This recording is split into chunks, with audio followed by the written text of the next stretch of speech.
And that's the only marathon I will want to look at, and I thought that is the case.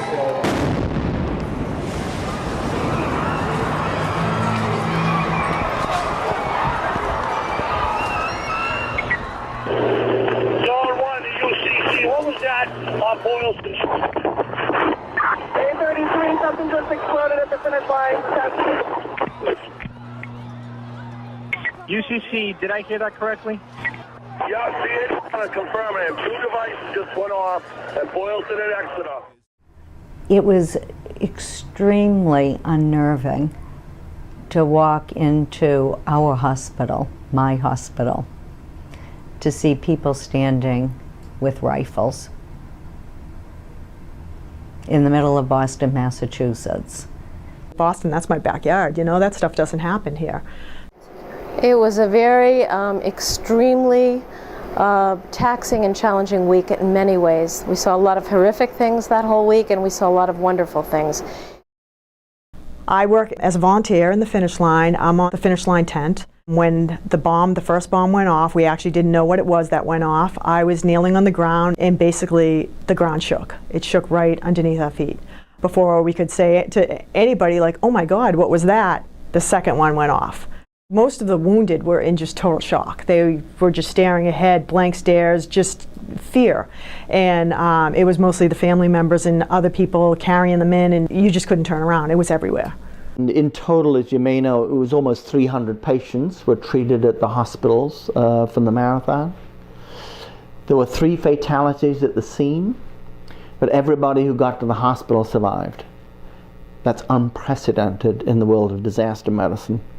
That survival is unbelievable. The emergency department immediately went into disaster mode, and when that happens, a few things occur automatically. One, the clinical staff start looking at all the patients in the emergency department and deciding who can go to inpatient units, who can be discharged immediately, and the goal is to create capacity so we have room to take care of those critically injured patients. We quickly consulted with Prestipino, who went from being senior vice president to becoming the incident commander immediately. While we were securing the emergency department, Prestipino set up the command center up in the trustees department. So we knew at that point that we were changing the lives of 20,000 MGH employees by calling a hospital-wide disaster.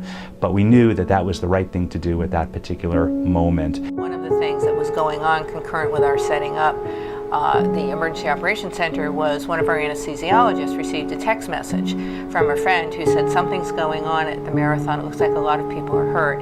That anesthesiologist held second or third cases that were about to start in the operating rooms just to make sure that we had empty ORs for potential victims, which turned out to be a brilliant decision because in the first 5 or 6 minutes we received some very critically ill people who quickly were assessed in the emergency department and went right to the ORs, and because of that I think had very positive outcomes.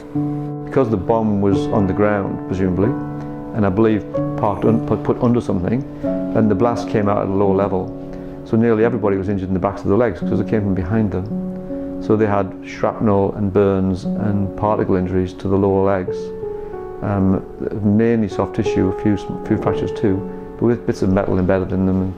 And one or two, clearly the worst injured because of the size of the blast, were people that were standing very close by, and they had traumatic amputations. I mean, their legs were either off or virtually off when they got here. For me, it was really, it was a learning experience to see firsthand how blast injury affects patients and how it inflicts damage. Because it's not like a normal burn, it's not like a typical injury that we see. It's a much more damaging injury. I felt fortunate to be able to do something. I was glad to be a Bostonian in Boston, in a hospital in Boston, being able to use my skills for something that, for at least to be able to use them to help. To do something.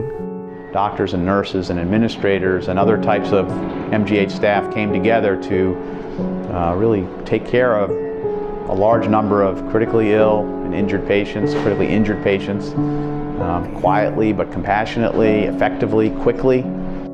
All this care doesn't happen in a vacuum.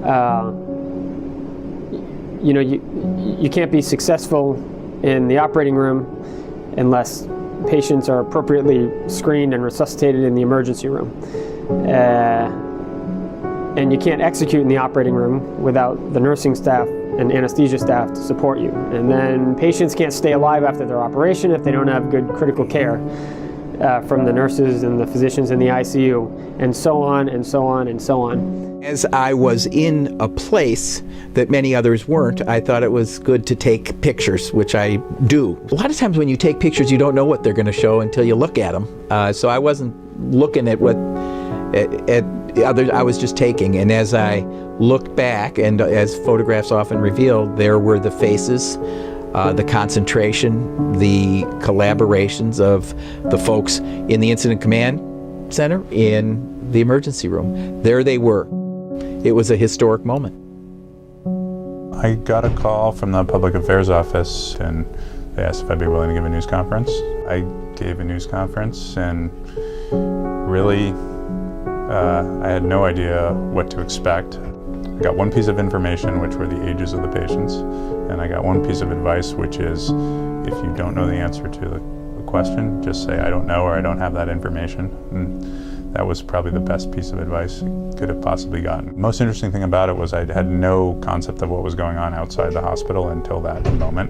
You know, I guess rationally you would assume that, of course, a bombing at the Boston Marathon would be big news, but you know, I really didn't stop and think about that at all until that moment. I mean, it didn't cross my mind that a lot of people would have had their eyes on Boston at that time, and it wasn't until I went out and, you know, saw these cameras and that oh wow, this is a big deal.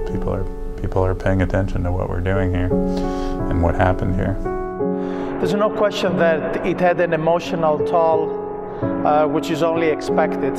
I guess every citizen of Boston was emotionally charged by this event. On the other hand, at least during the acute phase, I was more than anything a trauma surgeon. I was focused on saving the lives, on stopping the bleeding, or taking good care of the patients. Everything else that had to do with me played second fiddle in the whole event. So it took days, maybe weeks, before I realized how charging that was emotionally. If you think about over a career or over even time, how do you deal with this? You can't be emotionally driven in the environment. So I can't let that happen. I can't let that happen when I'm here or when I'm in the city, because otherwise you're paralyzed.